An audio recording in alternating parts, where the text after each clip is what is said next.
अमलेंदु जी, इस पूरे घटनाक्रम पे आपकी प्रतिक्रिया। और यहाँ देखिए 2-3 मामले, अगर यूथ कांग्रेस के नेता कार्यकर्ता गए भी विरोध प्रदर्शन के लिए तो एप्स्टीन फाइल का जिक्र कर रहे हैं। एआई में जो वहाँ जो समिट में जो गड़बड़ घोटाला है उसका यहाँ विरोध प्रदर्शन कर रहे हैं। अमेरिका के साथ ट्रेड डील की बात करने के लिए गए थे। तो ज़रा आपसे समझूं कि इसमें कहाँ खामी दिखाई देती है जो आज चारों तरफ राहुल गांधी के खिलाफ माहौल बनाने की कोशिश, एक नफरत के अंबार को लाके रख दिया गया है। यहां से बिल्कुल गोले बरस रहे हैं, इस ढंग से बताने की कोशिश हो रही है भाजपा की तरफ से। और राहुल गांधी सबसे ज़्यादा नफरत करने योग्य इंसान हैं, अब ये साबित करने की कोशिश हो रही है। सही आप कह रहे हैं अमलेंदु जी। असम की बात और भूपेंद्र बोरा की बात अभी और होगी। 22 तारीख को वो बीजेपी ज्वाइन कर रहे हैं ऐसा कहा जा रहा है। और कल मंगलवार को जब गए थे हिमंता बिस्वा शर्मा उनके घर, तो वहाँ से बाहर निकल के उनके साथ ही प्रेस कॉन्फ्रेंस की थी। प्रेस को संबोधित तो कर रहे थे हिमंता, बाइट दे रहे थे, संबोधित क्या बाइट दे रहे थे, लेकिन उनके बगल में ये बैठे हुए थे भूपेंद्र बोरा। तो समझ में आ रहा था, हालांकि भूपेंद्र बोरा काफ़ी कद्दावर हैं और कुछ चीज़ें हैं जो कांग्रेस को भी समझनी चाहिए। अगर पिछले चुनाव में 2021 के चुनाव के बाद इनको पार्टी की कमान सौंपी गई थी, फिर उस कमान उनके हाथ से वो कमान लीक क्यों गई, ये भी है। बहुत मेहनत की उन्होंने भारत जोड़ो न्याय यात्रा के समय, हम लोगों ने देखा है। तो इसलिए ज़रा ये तमाम चीज़ें हैं। लेकिन असम से लेकर यहाँ पश्चिम बंगाल तक चल क्या रहा है, और पश्चिम बंगाल में ठीक है कांग्रेस के लिए स्टेक उतना नहीं है, लेकिन असम और केरल तो पूरा है जिस पे पूरा फोकस होना चाहिए।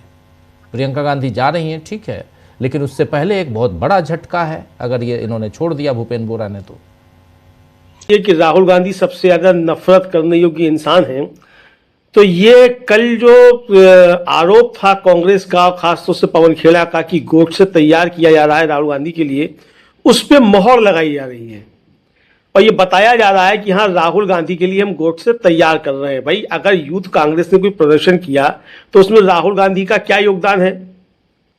अगर राहुल गांधी का यूथ कांग्रेस के प्रदर्शन में कोई योगदान है तो कल जो राहुल गांधी को जान से मारने की धमकी दे रहा था तो उसके लिए फिर नरेंद्र मोदी का योगदान है।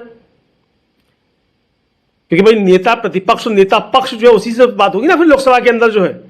अगर यूथ कांग्रेस के प्रदर्शन के लिए जिम्मेदार और यूथ कांग्रेस के लोगों ने कपड़े उतार करके प्रदर्शन किया, उसके लिए जिम्मेदार राहुल गांधी हैं, तो राहुल गांधी को धमकी देने के लिए नरेंद्र मोदी जिम्मेदार है। और मुझे लगता है कि शायद बीजेपी के लोग ये स्वीकार कर रहे हैं कि नरेंद्र मोदी ही इसके लिए जिम्मेदार हैं, लेकिन सीधे सीधे कह नहीं पा रहे हैं। अब चाहे वो शाजिया इल्मी कह रही हो राजीव जी, चाहे वो संबित पात्रा कह रहे हो, सब ये बताना चाहते हैं कि राहुल गांधी के खिलाफ षड्यंत्र जो है वो पीएमओ में बनता है या प्रधानमंत्री के निवास पर बनता है, ये कहना चाहते हैं। बस वो नाम बदल देते हैं कि प्रधानमंत्री के खिलाफ षड्यंत्र जो है वो राहुल गांधी के निवास पर बनता है, इतना कह देते हैं बस पलट के। लेकिन वो उनका मकसद जो होता है वो यही कहना होता है कि राहुल गांधी के खिलाफ सारे षड्यंत्र जो है वो नरेंद्र मोदी के घर पर बैठकर बनते हैं। ये शायद उनका सबका कहना रहता होगा। लेकिन राजीव जी ठीक है कि सबके अपने अपने विरोध के तरीके होते हैं, कपड़े उतार के प्रदर्शन करना भी एक विरोध का तरीका हो, जैसा आपने भी कहा। भाई अमेरिका में ही ट्रंप के खिलाफ होते हैं प्रदर्शन, ईरान में प्रदर्शन हुए, कहां प्रदर्शन नहीं होते हैं? फ्रांस में प्रदर्शन होते हैं, सब जगह प्रदर्शन होते हैं। और राजीव जी ये तो एआई समिट हो रही है, G20 का सम्मेलन हो रहा था, वहां प्रदर्शन हो रहे थे अमेरिका के खिलाफ, जब G20 का सम्मेलन हो रहा था। तो सब जगह प्रदर्शन होते हैं। और अगर सरकार हमारी कंप्रोमाइज्ड है, जैसा कि कांग्रेस का आरोप है, राहुल गांधी का आरोप है, तो प्रदर्शन क्यों नहीं होंगे? भाई अगर कंप्रोमाइज अमेरिका के सामने है तो सारी दुनिया को क्यों नहीं बताया जाएगा कि हमारा प्रधानमंत्री कंप्रोमाइज्ड है? एपस्टीन फाइल्स में अगर प्रधानमंत्री का नाम है या हमारे किसी मंत्री का नाम है तो क्या वो सिर्फ भारत के लोग देख रहे हैं? उसे भी तो सारी दुनिया देख रही है। तो जब एपस्टीन फाइल्स में जिसके नाम है उसको सारी दुनिया देख रही है तो उस प्रदर्शन को सारी दुनिया क्यों नहीं देखे? सारी दुनिया में यह बात क्यों जाए कि एपस्टीन फाइल्स में प्रधानमंत्री का नाम आने या भारत के किसी मंत्री का नाम आने के बावजूद भारत में खामोशी है? यह संदेश क्यों जाए पूरी दुनिया में? यह बताने के लिए कि हम मुर्दा लोकतंत्र हैं। इसलिए कि हम जिंदा लोकतंत्र हैं और अगर हमारे किसी भी नेता का उसमें नाम आया है, हमारा कोई भी नेता अगर हमारे देश के संसाधनों के साथ, हमारे देश की संप्रभुता के साथ कोई समझौता कर रहा है तो उसके खिलाफ इस देश के अंदर प्रतिरोध की आवाजें जिंदा हैं, ये बताने के लिए प्रदर्शन बहुत ज्यादा जरूरी है। तो ये उसलिए प्रदर्शन किया गया। अब राजीव जी, जो लोग प्रदर्शन करते हैं वो तो जानते हैं, अब ये बेचारे प्रदर्शन तो जानते नहीं है। ये तो संघ की शाखा वाले लोग हैं, लाठी भांजना जानते हैं तो लाठी अपनी भांजते रहते हैं, कभी हवा में लाठियां भांजते हैं और कभी जमीन पर लाठियां भांजते हैं। लेकिन जब कोई दूसरा तगड़ा लाठी लेके आया था तो भाग भी खड़े होते हैं। तो ये प्रदर्शन तो जानते नहीं राजीव जी, ना ही इनको कोई इनके संस्कार है लोकतांत्रिक तरीके से। भाई इनको तो दुश्मनी लोकतंत्र से है। ये तो संविधान भी जो बदलना चाहते हैं तो लोकतंत्र को खत्म करना चाहते हैं। तो इनकी तो दुश्मनी ही जब लोकतंत्र से, तो ये बेचारे क्या समझेंगे कि लोकतंत्र में प्रदर्शन का क्या महत्व होता है। तो ये राजीव जी, ये बेचारे देखिए, कहावत है ना कि ईसा मसीह ने कहा कि ये बेचारे नहीं जानते, ये इनका दोष नहीं है कि ये क्या कर रहे हैं। तो ये बेचारे नहीं जानते ये क्या कर रहे हैं राजीव जी, इनको माफ कर देना चाहिए, क्योंकि इन्हें ना लोकतंत्र की समझ है, ना इन्हें संविधान की समझ है, ना इन्हें प्रदर्शनों की समझ है, ना इन्हें राजनीति की समझ है। ये कंप्रोमाइज लोग हैं, तो ये कंप्रोमाइज तरीके से ही बातें रख रहे हैं राजीव जी सर। अब इतने ज्यादा कंप्रोमाइज है कि कंप्रोमाइज व्यक्ति को बचाने के लिए जाने कहां से आरोप लेकर सब लगाने चले आते हैं। बहरहाल ये उनका मसला है, वो क्या करते हैं क्या नहीं करते हैं। लेकिन राजीव जी, जिस तरीके से अब देश भर के अंदर प्रतिरोध बढ़ रहा है प्रधानमंत्री की नीतियों को लेकर, भारतीय जनता पार्टी की नीतियों को लेकर, और राजीव जी जो रेयर अर्थ का मामला है, देखिए जिस समय 370 हटाई गई थी, आपको याद होगा कि उस समय भी मैंने कहा था कि ये 370 जो है इसके हटाने के पीछे मतलब असली मकसद यही है कि अब कश्मीर के सारे संसाधन जो है वो बेचे जाने हैं पश्चिमी देशों को और अमेरिका को। और राजीव जी, अब वो चीजें धीरे धीरे निकलकर सामने आ रही हैं। 370 हटाने का असली मकसद जो है वो यही है कि वहां छुपा हुआ जो हमारा रेयर अर्थ का खजाना है, जो हमारा वहां लिथियम है, जो वहां यूरेनियम है, उस सब पर अमेरिका की निगाह है और इसको बेचा जाएगा।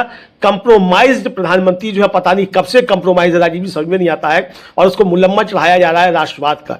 तो ये चीजें अब धीरे धीरे निकलकर सामने आ रही है राजीव।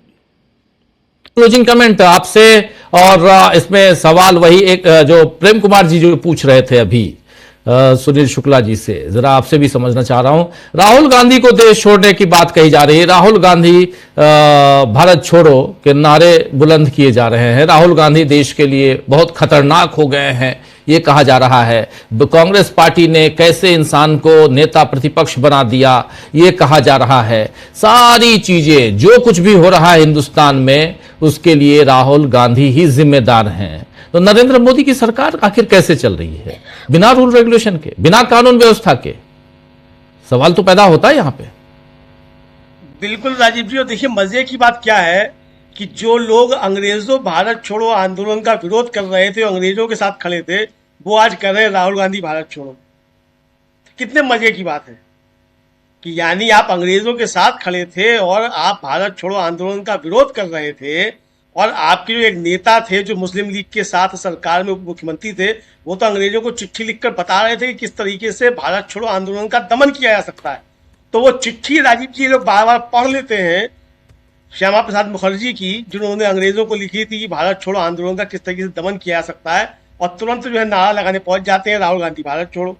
तो ये तो राजीव जी इनका असली चाल चरित्र चेहरा जो है ये सामने इनका आ गया है राजीव जी। तो इस तरीके से अब जो सवाल है कि भाई कि राहुल गांधी को कांग्रेस ने क्यों बना दिया, अरे भाई किसी ने दूसरे ने कहा कि आपने नरेंद्र मोदी को प्रधानमंत्री क्यों बना दिया?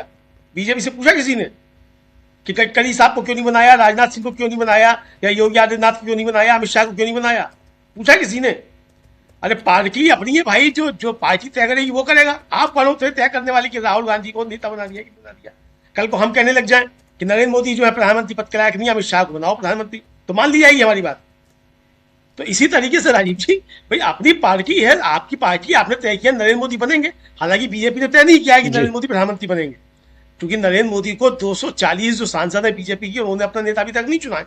लेकिन चलिए ठीक है, एनडीए के सांसदों ने चुन लिया उनको नेता, तब भी चलिए। तो ये राजीव जी अपनी अपनी पार्टी का है। तो ये एक तरह से कहा जाए मानसिक दिवालियापन जो है उसकी हद तक पहुंच गए, चूंकि इन्हें लगता है कि राहुल गांधी ही इस समय सबसे ज्यादा टक्कर दे रहे हैं, और राहुल गांधी के होने की वजह से भारतीय जनता पार्टी की परेशानियां बढ़ रही हैं।